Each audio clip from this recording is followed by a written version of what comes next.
Assalamualaikum warahmatullahi wabarakatuh. Perkenalkan, nama saya Siti Nur Aziza dari kelas 1A, program studi D4 Akuntansi Manajerial. Video saya kali ini membahas topik 6 mengenai kepemimpinan. Arti kepemimpinan. Kepemimpinan mempunyai arti yaitu kemampuan mempengaruhi aktivitas orang lain melalui komunikasi baik individual maupun kelompok ke arah pencapaian tujuan. Manajer harus mampu memperlihatkan kepemimpinannya untuk dapat mempengaruhi orang lain. Manajer perlu mengetahui beberapa strategi, antara lain menggunakan data dan fakta untuk mengemukakan argumen dan alasan yang logis, bersikap bersahabat dan mendukung upaya yang baik dalam perusahaan, memobilisasi atau mengaktifkan orang lain untuk melaksanakan pekerjaan, melakukan negosiasi, menggunakan pendekatan langsung atau kalau terpaksa menggunakan paksaan, memperoleh dukungan dari atasan atau orang lain yang memiliki kedudukan lebih tinggi dalam organisasi, dan yang terakhir, memberikan sanksi dan hukuman terhadap perilaku yang menyimpang. Teori-teori kepemimpinan yaitu ada teori sifat. Teori ini disebut teori Development yang menyatakan bahwa seseorang yang dilahirkan jadi pemimpin, apakah ia mempunyai sifat atau tidak mempunyai sifat sebagai pemimpin.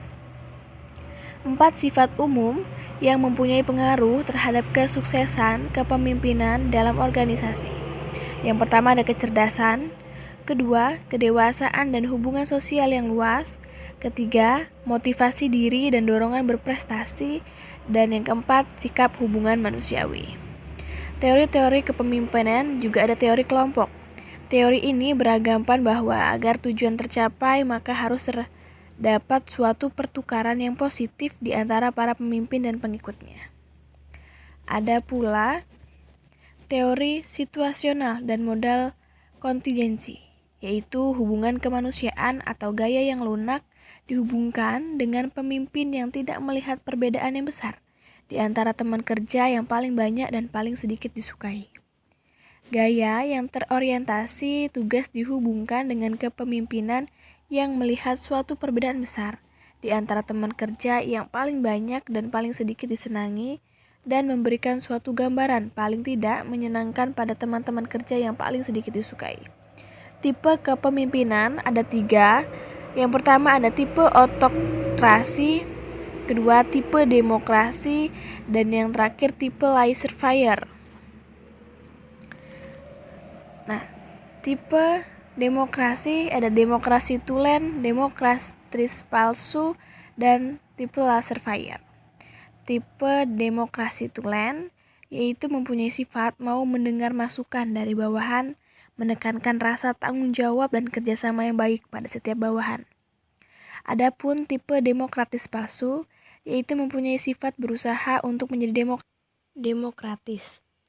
Kedemokratisannya tergantung emosi dan banyaknya beban pikiran yang dihadapi. Adapun tipe laissez-faire yaitu mempunyai sifat karakter lemah, tidak punya pendirian yang kokoh, tidak dapat mengendalikan anak buah, tidak mampu mengkoordinasi bawahan, dan tidak bisa menciptakan suasana kerja yang kooperatif. Ada 5 prinsip dasar kepemimpinan. Yang pertama ada integritas, kedua tujuan harus spesifik, yang ketiga aturan main yang jelas, keempat pemberdayaan orang kunci, dan yang kelima ketegasan. Ada pula konsep 3 winning. Konsep pertama yaitu seorang pemimpin harus punya konsep ke depan, mau melakukan apa yang sudah jelas ke depannya. Konsep kedua, membuat sistem untuk menjalankan konsep tersebut. Dan konsep ketiga yaitu dibutuhkannya tim yang kuat dan solid untuk mensukseskan konsep.